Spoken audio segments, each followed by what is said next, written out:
batchmates! Batchmates, kamusta na? Naku, syempre, mabuti naman. Ikaw, kumikinang, ha? Wala to, 48 karat gold. Ang bigat-bigat nga, sakit sa leg. Yun nga yung problema ko eh. Pero wala to. Kayo, kamusta? Okay naman. Oo, ito okay naman. Ako nga syempre, kahit hectic ang schedule, minabuti kong makapunta talaga. Alam niyo naman, ang daming meeting kung saan-saan. Halos maubos na nga yung gas nitong kotse ko. Alam mo, ikaw, asensado ka na, ha? Dati naglalakad ka lang pa uwi sa school. Ngayon ang ganda-ganda ng kotse, bagay sa'yo. Uy, salamat. Pero pamalengke ko lang to. Gamit kasi ng asawa ko yung Aventador namin. Ay, naku, may asawa ka na? Oo, ito, ayan siya, Ay, ang cute. Ay, yung gopings, ha? Guwapo. Pakitaan na ba ng mga asawa to? Sige nga. Patingin. Iya ako, pero ito siya, oh. Ay! Uy! Taken yesterday. Aba, mas maraming alahas kesa sa'yo, Medyo nakakahamal kasi ako. Mukhang prinsipe naman yung asawa mo. Actually, oo. Naku, prinsipe samantalang siya. no high school ka libag lang yung kwintas mo, no? Big time ka na ngayon. Ba na talaga?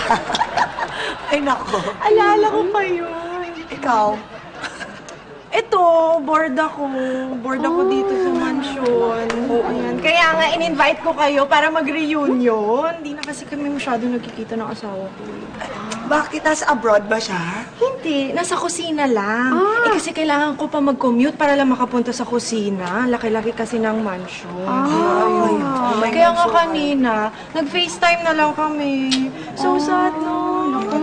Ang hangin naman dito sa labas. Actually, sobrang hangin, no? Sayip ko na. Grabe yung hair ko.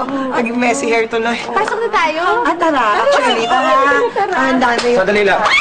Hoy! Huwag kayong kikilos na masama, ha? Ha? Pag naglabad kayo, itutumba ko kayo. Ay, sandali. Ano ba kailangan mo sa amin? Kanina, habang naglalakad ako dito, naririnig ko kayo eh. Ang yayaman nyo. Isa lang sa inyo mga hold up ko. Sigurado, tiba-tiba ako. Kaya akin na yung mga yan. Ako, wag ako. Kasi alam mo, mabibigat itong mga lahas ko. Pag dinala mo to, mabigat, mahirapan ka tuwakbo. Tsaka di tornilyo itong mga to, mahirap tanggalin, matatagalan ka. Lalo naman ako, tinan mo paano mabubuhatin yung mansyon. Ang bigat niyan. Andali lang. Ikaw may kotse ka, di ba? Akin yung susi. Akin na yan. Oh my gosh. Huwag kayong tatawag ng pulis, ha? Hindi, papalikan ko kayo. Kami!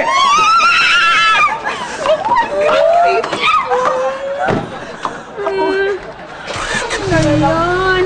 Mamaleki mo lang naman yan, di ba? Naku. Oh my God. Sandali, kuya.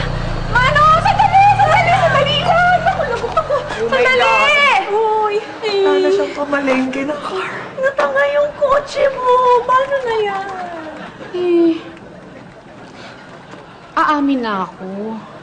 Hindi ko talaga kotse yun. Pinahiram lang sa amin yun ng amo ng asawa ko kasi driver ang trabaho ng asawa ko. Yun yung dinadrive niya.